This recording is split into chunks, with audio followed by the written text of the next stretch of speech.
Well, chat, here we are. The follow-up review to Isom 2 by Eric July, Black Comic Book Man, a guy who Juju the Cow, aka Dax Herrera, hates with every fiber of his being, to the point where he promoted a pedophile's drawing book and even crowdfunded him from his own audience the money to finish this drawing book, which to this day the pedophile Vito Gesualdi had never finished. He made so much money. I think it was like $70,000 that he made off of Juju's audience that he broke down in tears. So happy that he could finally pay somebody to draw naked a girl he had a crush on in college who died. But we're not talking about Juju the Cow or Vito Gesualdi, the pedophile, in his comic book. We were talking about Black Comic Book Man and Isom 2. Here we have it. I actually have 2 copies of this book. I bought one in like preserved packaging for a collection, I suppose, that I have started of comic books, of meme comic books. I actually have all 3 comic books of Rusty Cage, which I haven't read, and I have Butch Killigan, which is by Sven Stoffels, and I will make reference now, because when I started talking about Isom, I had literally never read a comic book before, and I just kind of went in dry. And to recap my first review, it's sort of like a crime book, crime story, and it's a very grounded story. There's a guy, he's a rancher in Texas, and his family friend has been sex trafficked. It's a very contemporary, modern story. So he's going to go and investigate where she went and confront the crime boss and get her back. And for whatever reason, and when I say that, it's because Eric July is big into comic books. There's like this superhero subplot where he's a superhero and there's a superhero that's like a bad superhero. It's called like an Accept. And then there's like a world of superheroes. And I said in my first review that this all felt very needless and distracting. You had a very simple story of a man trying to hunt down a family friend against bad odds with an organized crime boss. And there's all this weird fantasy stuff that I when I think of superheroes, I think of like Superman and Spider-Man. I don't really think of like sex trafficking. So I thought that was weird. But nothing would have prepared me for Isom 2. This is a bad comic. And I say that having only read 2 comics. Well, I guess 3. It's a comic that has a extreme lack of focus. I want to say, it's kind of hard to say, but I think it's like 60 pages. And despite its length, I do have this picture. By the way, in this, I'm going to be showing scans, and the scans kind of wash out the colors. The colors in this are just wonderful. I believe that the artists involved have done a wonderful job, with a couple exceptions, but the colors just pop great. It's a beautiful book. But I couldn't wait to be finished with it, which is, I realized that these are very short, these comic books. So when I'm flipping through this, I'm just like, God, I can't wait to be fucking done reading this. It's a bad sign. It's like, it's short, but I still have ran out of patience for it. And that's because I believe there's 4 subplots happening. Like the story is told, anachronistically. It's very weird. It's not like full Fight Club. It's like, what the fuck is going on? It's just like there's 4 different things happening in 4 different places, and it doesn't have any cohesion whatsoever. You don't understand how A and B tie together. And the big problem is, in the first book, he gets into the crime fighting stuff to rescue Jasmine, this girl, and there's specifically one mention of Jasmine throughout the entire fucking book. So this book could very well be the first. It could very well be the first book in the Isom series for all the tie-in that it has with the original. So I'm going to pull up the scan. And again, I literally have 2 of these. So I just got lazy and I did not want to scan this myself because I don't have a scanner. But I do physically own this book. Okay, so the book opens in like nondescript office building, and my first big issue with this is that you can see Black Lady is going into this she's the chief technology officer. So she's like a C-level executive in this office building. And she has to do like a biometric scan to get in. So you can see she's in this dark room. She's getting in. She opens, and this is kind of weird. I thought this was a hologram at first. This is supposed to be like her shadow entering the door. And then she's immediately confronted by Darren Fontano, who is the main bad guy in the first book. But from this angle, you can see that the it's not dark. So it's like dark in this, right?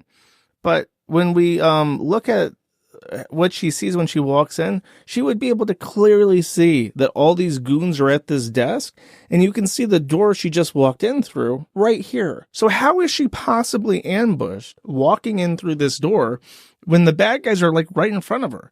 And like she should open the door, see these guys, and then just be like, "Oh, fuck this," and then leave.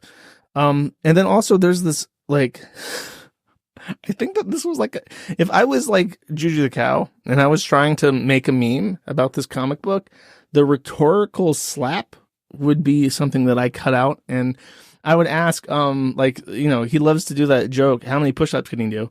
I would ask that, and then if they ever answer, I would just hit them with the rhetorical slap, because it's not, it's not like a literal answer. I don't know if he did that, but it would be funnier than is usually. So again, my first big gripe right off the series, like the sequence of events, is like this woman is ambushed in her own office that's apparently very secure by somebody she could have seen. There's like a trick to the eye when she is like, they're pretending that it's like a dark corridor, but she's just immediately ambushed. Then, regardless of the fact that she was ambushed in an office she should have been able to see as she walked through the door, apparently they were wise to the fact that these bad guys, Darren, had broken into this tech office anyways. So, we have like an entire fucking Counter-Strike Go, counter-terrorist team breaking in, beating the fuck out of the main bad guy already. And it's just like, oh, so the problem's resolved then, right? Like, he's like, I think this is the office building of like the superhero complex that Isom actually belongs to. So it's like, there's the bad guy. You have him. You have his entire crew. So you can negotiate whatever terms for releasing, what's her face, right? So there's no problem solved immediately on page 10. It looks like, what's the issue?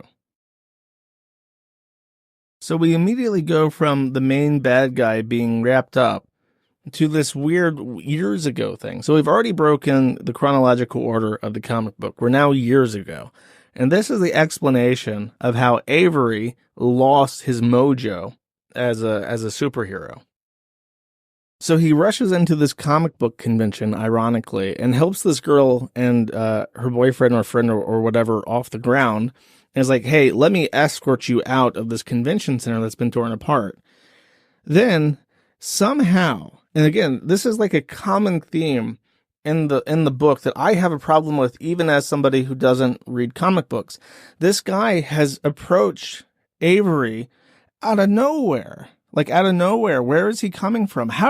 This guy is like an 8-foot tall orc. He's like 300 pounds of pure muscle. How do you not hear him? How does he sneak up on you? He's like directly next to Avery, and the people he's trying to save are only like a few feet away. So there's a brief fight, and then the orc randomly says, Umbalor, and then starts super fast chasing after the girl in the costume. And I think it's kind of implying that she is dressed up as a superhero that he's actually trying to kill. So he rushes over there, and this is one of the worst parts of the entire comic for me. So if you look at this page, you can see the level of detail given to this character's ass. It is drawn like almost center, like, I mean, the only ass drawn more in detail is Avery's, but hers is right next to his ass, and they're both drawn in detail.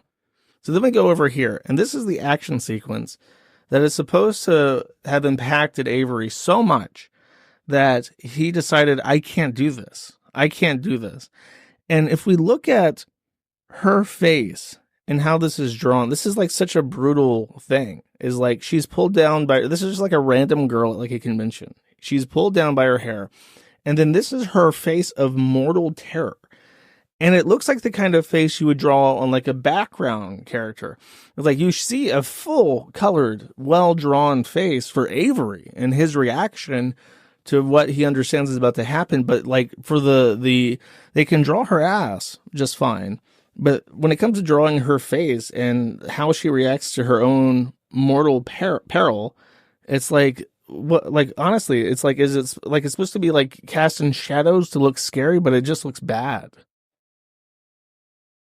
And then he just smashes her skull, like how you would crush like Play-Doh between your fingers. It's kind of fucking brutal. There's more pages between that and this one where they have no issue drawing like her body, but they do have an issue drawing her face apparently. And I only bring this up because I know that comic books are like kind of etchy in terms of what they show, and that's kind of the point. But I feel like it's a little bit inappropriate to do that with the girl who exists only to have her skull crushed. I don't know if that's feministy or what, but that's how it comes across to me. The next sequence is in like a house with his friend explaining what's happened. So again, we've gone from current time Darren situation years ago back to current time, but now we're in somebody's house where he's kind of talking to a friend about his trauma. Okay, so we walk away from the therapy session.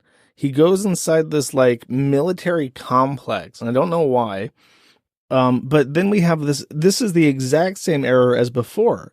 He's walking through a door, and then there's an ambush. But we can see that the background has windows. Where, like, look at these eyes. I assume that these were bats at first, because it's like, realistically speaking, if this thing has a body, it would occlude the windows. So why the fuck are the eyes just right there?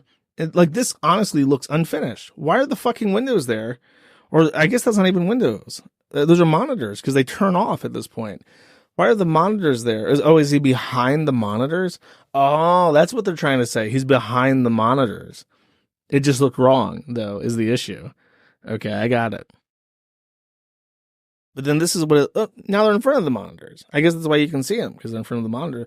Where the fuck would they stand behind those monitors? The monitors are on the wall. Bro, I'm sorry, this is just an error. Like, this is just like a space-time fucking issue. They're flying bats in this scene, and then you get to hear, and they're like giant monkey men. And wait a second, why do they only have 2 eyes when they're in bats? But then when they're like standing there, they have 4 eyes. Dude, I'm telling you, this is unfinished. These two frames right here are just not done.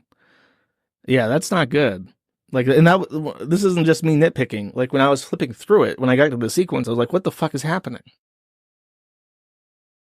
So the monkey men start a fire, and then there's 4 guys on horseback to discuss what's happening. He got injured, by the way. That's part of the plot. But this is a great example. This right here at the very top is a great example of the lack of organization or structure in the comic. Like, we've just gone from dark office building to convention center, which kind of fit the theme of like modern contemporary time, to like evil demon monkeys in a high-tech lab, kind of like Doom. And then we're outside, and it's like a Wild West in terms of how it looks. And it's very jarring. And it gets even worse as it goes on. Then there is a hero introduction for some guy called Gooding, and I'm pretty sure he's the guy that runs the big base that they're in. Okay, and now we jump again. Gooding rushes into the building to fight the fire. Hard cut to the Alpha Core headquarters. I want to stress, I don't think that these guys are ever introduced at any point in the first book. And if they are, it's only in brief. Like, I think they're discussing something. But I have no idea who these fucking people are. But we're at like another location. This is location number 5. They continue to hype up Yaira, which I think is like another standalone comic that's being done by the Isom, like the production team. But this is very apropos of nothing. This comes out of nowhere. Yaira is also mentioned she has a very brief appearance in the first one, So it feels like they're really building up this character and how, like, as they say, rarely am I ever tested. And when given the opportunity, I gave her the out. She took it. And now we see that she ignored our negotiation. So she's like a big fucking deal, is what they're trying to say. Smash cut back to the ranch. Mr. Gooding has put out the fire. There's also this page, which is like an advertisement for the in-world Gooding services. And it's like, is this a reference to everybody being like pissy about the advertisement for his wife's stuff in the first book? Is this supposed? Because someone told me that it's normal for comic books to have advertisements in them. So I guess he was just like, oh, my comic book is a real comic, so I'm going to have an advertisement too. Let me just advertise my wife's stuff. And then it's like in this comic, he's like, well, we still need to have advertisements, but people didn't like that we're paying, $40 for a comic book and then it has an ad in it. So let's just do like a fake ad. That's my assumption of what this is. Because otherwise it's just a little bit bizarre. It's not even like an adequate like chapter separator. Because again, on the very next page, now where the fuck are we? I guess we're at his house, right? Yeah, I like just a hard cut from the ad to this. And I don't know why they felt the need to put a chapter separator here, because there's been all sorts of hard cuts, like 3 of them already, and there was no adequate lean into each other. So it's like, why does smash cutting to his license plateless truck warrant a smash cut? So now the timelines are merging again. This lady, who's the lady, by the way, she's the woman who I think even, wait, hold up. Hold up. Okay, I got the original Isom here. Let me flip through it. Okay, there's the iris stuff.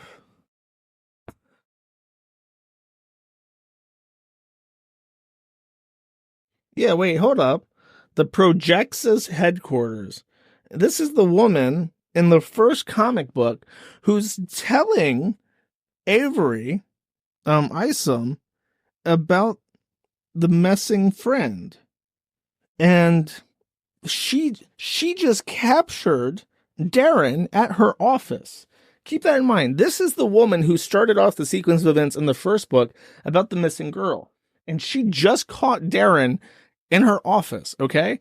So then after the sequence, he goes, I'm going to kill him. And it's like, okay, well, good thing that they just caught him, right? He's back at his fucking office. He's back at Club Merc. And he's at his desk. Like, that's not what the fuck? I will remind you how they captured him. Here we go. And it even says Projexus. So I'm not wrong. He broke into the headquarters of the initial event. I'm gonna take a fucking picture of the original comic book and show you. Okay, here you go. Sorry, I know it's like, this is why I'm using a scan, because it's difficult to take a picture with my phone for this. But obviously that's the same woman. So now it's really confusing. Now that I'm really thinking about it, it's not just some woman who Darren's retaliating against. It's the woman, the first person who knew that Jasmine was missing, that sent Avery after to get her. And then Darren goes to her headquarters in this extremely secure facility that's so on top of its game that they knew that he was coming. Specifically, and they even say in the book, in the second one, that the founder of Projexus was aware that he was coming. And he knew and allowed the situation to unfold to capture him. But then when he is captured, and when the chief technology officer knows that he is the guy that has Jasmine, who she is the friend with, they just let him go. They don't call the police. They don't kill him. They don't allow Avery to come up and let him go. And I'm reading through this on the second time, but I'm going to extra pay attention to the dialogue to see if there's any fucking reason for why they're doing this. So I really hate this frame. So he just got captured, right? And he's complaining to his goons, who are also all free, about how their plan got foiled, even though there are no consequences for their plan foiling. He says, so I pay all of you this money and you have the nerve to withhold information? Get out of this contract. Or get out. This contract is done in good luck finding any work that's remotely comparable. And then this other black guy says, you don't think that's a bit of an overreaction, boss? And he says, shut up before I fire you too. and he's telling his accept. So the guy that Avery beat up in the first book to get out. What I really hate about this is that in a story, regardless of what kind of a story it is, you need a real competent threat in order to drive the story. Like, to compare this to real life, like Liz Fong Jones is such a contemptible villain in the story of the Kiwi Farms because he's so competent, because he's so interconnected, and because he poses a real genuine threat to the forum and to everybody involved in it. And anyone who knows me. So it's like, it's real easy to talk about how fucking evil he is because he is evil. Comparatively, Darren seems like a fucking buffoon. He flies off the handle. He fires people he needs. He gets caught. Somehow he gets out. But at that point, it's like he's less of a villain and more of like a Warner Brothers cartoon villain, like Tom and Jerry. He's like, he gets skinned alive and somehow is okay. And it's like slapstick. Like, how can you take this guy seriously? And then it almost feels like the book is ashamed of having a normal guy as like a villain because they very quickly move on to some other kind of threat towards the end of the book.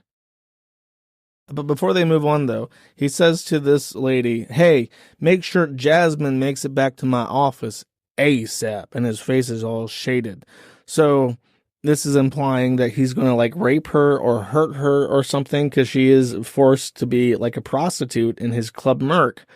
And it's like, how the fuck was this allowed to happen? This, by the way, is the only mention of Jasmine. It didn't even occur to either of them that he's still like a threat to this person that he apparently is after to try and save.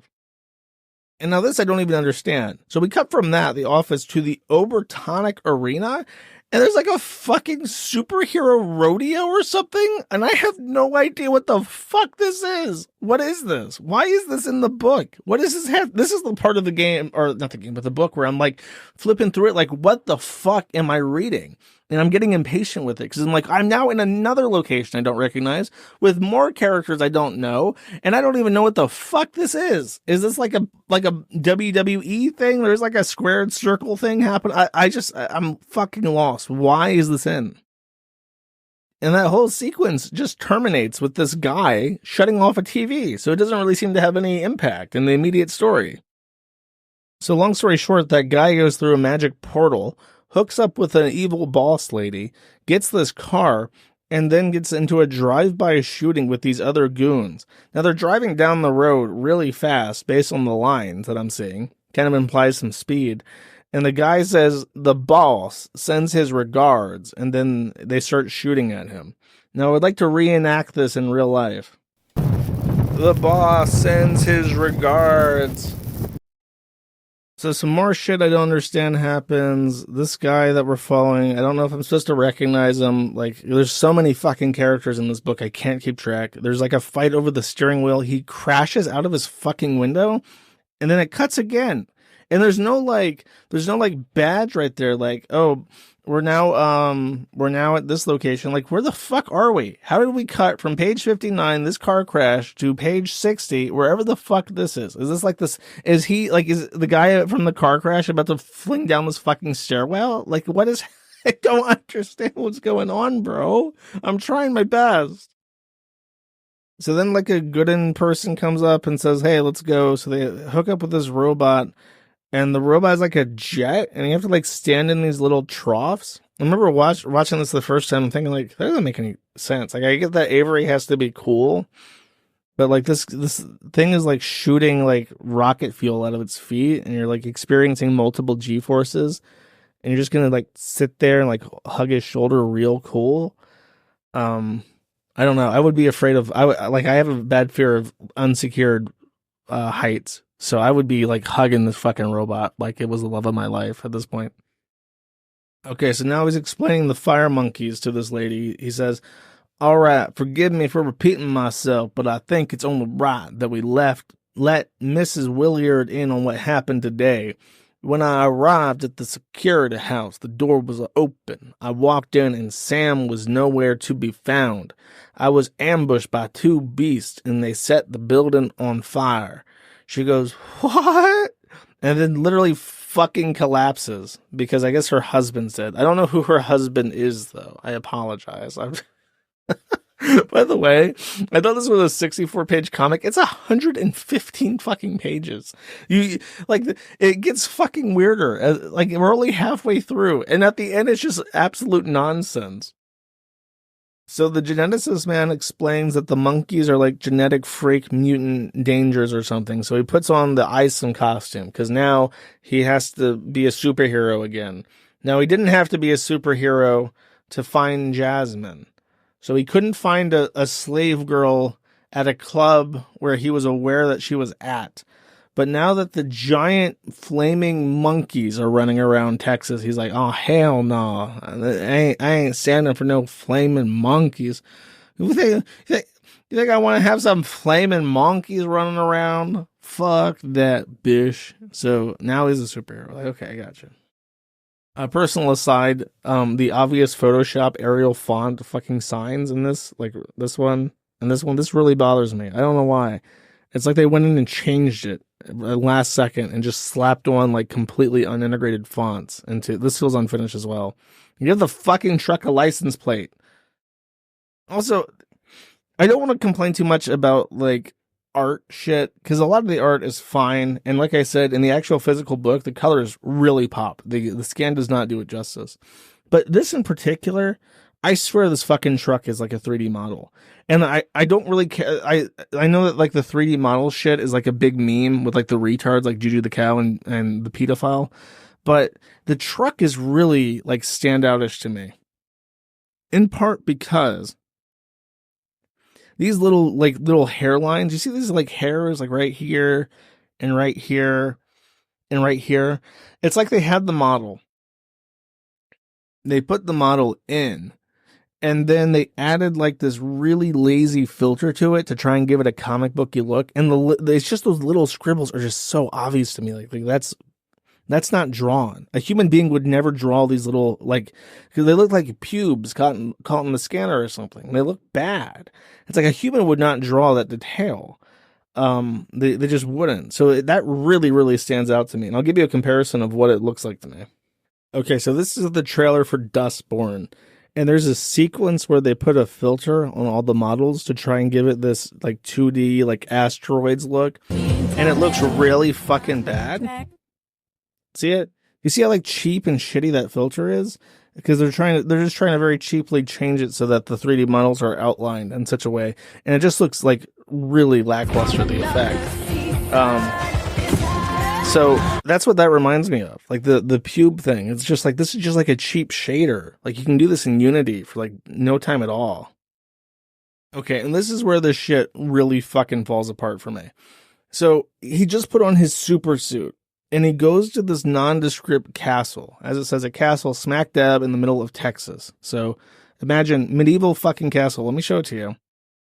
Medieval fucking castle, middle of Texas, surrounded by a fucking moat. In the desert. To be fair to the Goodings, it makes sense. This is the type of real estate you think a helpful person would prefer. This line of work, you either suspend your sensibilities or someone or something will do it for you. Just don't expect. Don't just expect the unexpected. You embrace the ignorance and learn to understand it. I'm not seeing everything, and I can only be surprised by insisting that I have. And it says, hello, I was sent by Gooding. And then there is a fucking, okay, this is the third fucking time. The fourth time, actually, because it happens twice. There are two growling wolves. So that somehow he's on a fucking suspension bridge in the middle of the fucking desert, in the middle of Texas, surrounded by crocodiles. And despite the situation that he's in and how high, his alertness should be, fucking wolves sneak up on him on the suspension bridge. There's only one way to approach him, and there's no way he wouldn't hear like claws on the bridge. And then a fucking dragon out of nowhere. He's in the middle of the fucking desert. He can see 1,000,000 miles in every direction because it's fucking desert. And a dragon out of nowhere in the middle of the night also catches him by surprise. This is a genuine storytelling problem. Eric July does not have the ability to progress the plot and storyboard surprises in a way that makes sense. It doesn't make sense when it's the girl in the convention and the guy comes out of nowhere. It doesn't make sense when it's the monkeys in the computer room. It doesn't make sense when it's the woman walking into her office, and it doesn't make sense with the fucking dragon. Like it just, I can't suspend my disbelief. It doesn't make any sense. The situations where he is or other people are taken by surprise exist only to further the plot in a specific series of events. And maybe if it was extremely narratively satisfying the way it was told, I would be able to enjoy it a little bit more. But like with this, it's just like the thing happens, she's taken by surprise, and then it's resolved on page 10, and it starts on page, what, 6? 6. So in 4 pages, this plot is taken care of. And it's just, that is really, really lazy. So then the animals, the wild fucking animals, attack him, and he's fighting gators and wolves, and someone says, "Stand down." And it is this black hoe, Sydney Bloodruth. And when I'm looking at this, I'm thinking, what the fuck? The very first thing that jumps to my mind is the grave robber from Darkest Dungeon.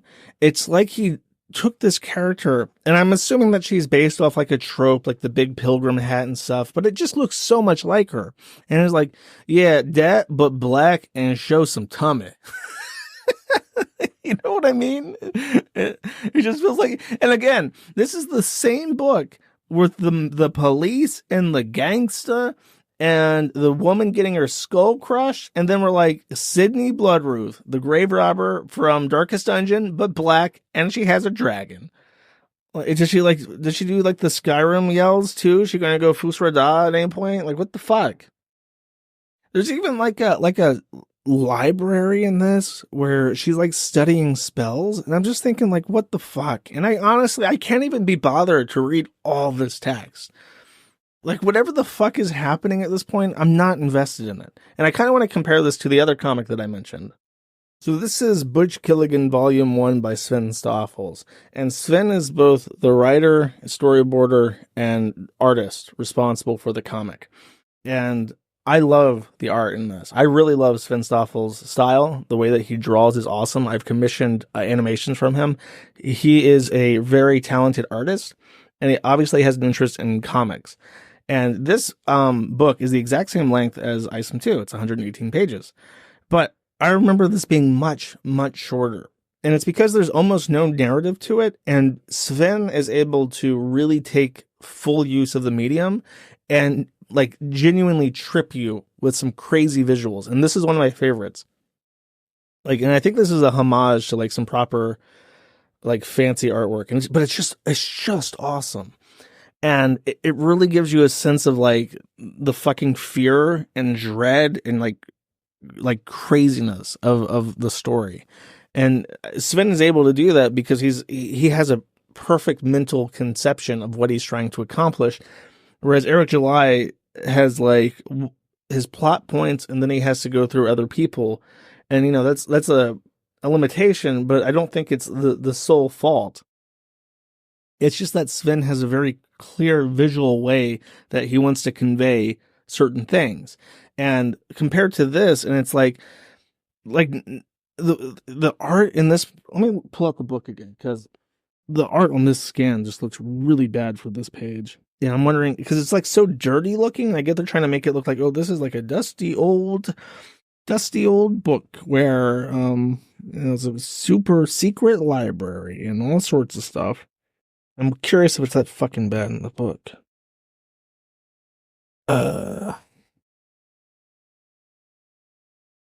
is, actually. It's not so washed. The colors are much, much better. But it's still just like it's like 8 panels, and they're just in a library talking about monkeys, and I don't get it. She's just trying to take him to the monkey cave. So they fly to the monkey cave, and he's just like holding on to this poor dragon's foot, like he super jumps up and like grabs its foot. And I'm just like, what? Okay, so after pulling out that dragon's ankle, he just like airdrops in, like he's He just jumped off the Fortnite battle bus. Remember, he had issues fighting two of these things in that office building. But then he found, and look, you can see the monkey up here is like, it looks like Sasquatch in that one photo where he's just like from far away. So he just like drops off the battle bus into the cave of evil monkeys and just starts like whooping them. This is actually, the art at this point is really nice, and I don't want to undersell this. The use of red and stuff, I loved it. I loved how the drawing and the colors were, but I don't know what the fuck is happening is the issue. The plot of Isom 1 is to find Jasmine. The main bad guy is rounded up immediately and then let go for no reason. And then he's just suddenly out for vengeance for this woman's husband that died in the monkey attack. So then he's in the monkey cave and she's using like blood magic, which is also fucking weird. I mean, kind of cool, I guess, but what the what does that have to do with science monkeys? So he's just having a big monkey attack going on. He's like clobbering monkeys. Ah, no, die monkeys. Like, seriously, look at this. It's really, really cool in the comic book. But it's like, it's that service of nothing. It's the exact same thing with like Darren. Okay, you're building up Darren as this villain, but then Darren's caught and nothing happens. And then like, okay, the monkeys are attacking Gooding and killing people. Okay, well, let's just find an old book in a castle somewhere. And then we're going to fly right on over to Monkey Town. We're going to land some fucking critical hits on the monkeys. Like, is there no restraint at all? So then they're fighting together and they're like, oh my God, we're both like crazy people. That's awesome. And then he says, I assumed you would stay at range. But then she explains that she's the grave robber and she has a utility set that allows her to be effective at positions 1, 2, 3, and 4. So then they wander deeper into Monkey Cave and there are lots of monkeys. And she goes, unreal. That is so many monkeys. And then Avery's just like, you know what? I'm not done killing monkeys. So they go into the monkey pit and just start like killing all the monkeys. There's 1, 2, 3 pages of monkey murder. And then she like channels all her blood magic and goes brack and starts murdering fucking, I guess the wall there. She's blowing up like a door. Yeah, it's like a sci-fi door in the monkey cave. Oh my God, they found them. All the dead people. And then this guy as well. Sam. He did it. Through use of his superpowers, he was able to bring the gravedigger or the grave robber into the monkey pit and then save the bad people. He's still out there beating up monkeys though. He had issues with 2 of them, then now he's got the suit on, so he's okay. And she can like create, you know how like in Frozen there's that scene where Elsa makes like freezy sticks that she walks on? The grave robber can kind of do that with blood. That's kind of cool, I guess. Yep. Still killing monkeys. Now the dragon's killing monkeys. Then Avery goes, and he goes flying away from the monkeys. Boom. I hope you have enjoyed Isom 2. Eric, I did not. The plot was completely nonsensical. There's so much going on, but so little at the same time. There was a lack of visual storytelling. I thought that the lack of characterization to the girl that was murdered was a bit fucking tasteless. And honestly, after reading it twice now, I don't know what the fuck is happening. And there's nothing to like make me think, oh, I want to read Isom 3. And I did genuinely at the end of Isom 1, I said, oh, you know, I like this kind of down-to-earth plot about the missing girl. I'm kind of curious what happens. Does he find her? And now I'm in Isom 2, and I have no fucking I have no clue what's going on. I don't know how Jasmine ties into anything. Apparently, the characters themselves have forgotten that Jasmine is like a thing. So if they don't care, why do I? Why do I care? How could I possibly want to read Isom 3 after this? Because it's like, it kind of feels like what happened with this is Eric July got access to the candy jar. He got a bunch. I'm not saying that he got high on cocaine. I'm saying he got a bunch of money. He had financial success because he tapped into a market that was desperate for someone who gave a fuck about what they wanted. And then he had all these financial resources and all this access to these wonderful artists.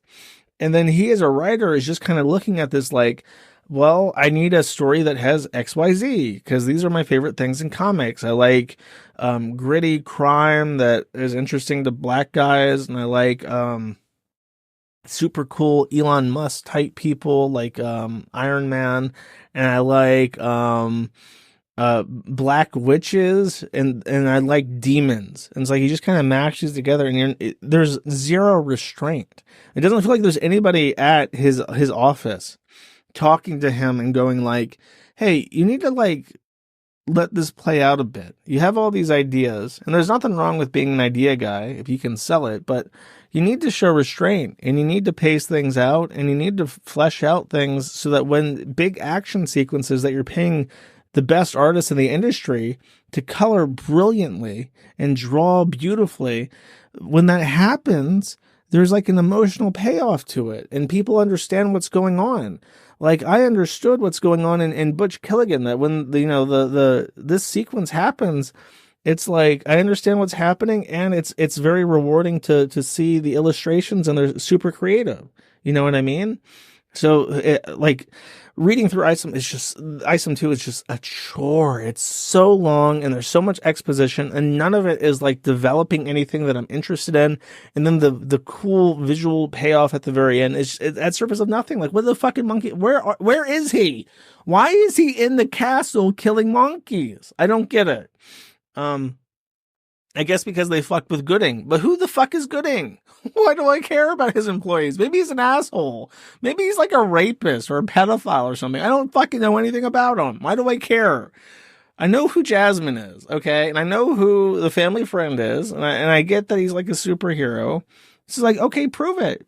Finish. Okay, bro, you got like a quest list on the top right of your HUD that has like 8 different things in it right now. And the first one is the beginner tutorial quest, find fucking Jasmine. And you still haven't done it. And he's apparently the most incompetent buffoon fucking guy ever. You can clear out an entire dungeon full of fire monkeys, but you can't go kill the one monkey who's in this club firing his entire like crew. No, that guy's too competent and cool and slick and hard to deal with. And whatever, man. It was a very, very frustrating read. And I sat down with the comic in my fucking hands, and I got all comfy for it, and I got a drink and a coffee, and I sat down and I read it just like it should be read. And I wanted to like it because I don't want to say things that Juju the cow and Vito the pedo are going to clap. I don't want that, okay? It does not bring me joy to shit on something that somebody worked very hard on and that a bunch of people had invested themselves into. So I don't know if there's an Isom 3. But if this review is interesting to people, I'll fucking buy it and review it, I guess. I don't know though. It's just bad. And I can see even from like a non-comic book mind, like it is an issue with Eric July because the illustrations and stuff are fine. I was a little bit insulted by the 3D model of the truck because it felt really lazy. Like, if you're going to use a model, at least go in by hand and add the details and the dirt and stuff yourself, so it's not just a fucking lazy shader like a fucking video game. Aside from that, it's like you have everything you could possibly want except the restraint to dole things out slower, more methodically. And that's the thing that you can't make up in a story. Like, every piece of medium is supposed to try and convey an emotional state to the audience. And you can't do that if you have a meandering and narratively unsatisfying and very unfocused story by an amateur author and writer. You need people who know how to hit those beats and convey things in a way to draw in the audience and keep them invested. And I wasn't. I was invested up until I think after the flashback. After the flashback where he just leaves he literally walks out of his therapist's office on a military base into a fire monkey confrontation. I'm like, bro, I don't know what the fuck's happening. I'm sorry. I'm clapped out. And the second read really didn't help any at all. So that's my Isom review. Sorry, I'm not more of a positive Polly. I really want it to be. But it is what it is. Thank you for your support on the Gumroad. I appreciate it. And see you next time. Bye-bye.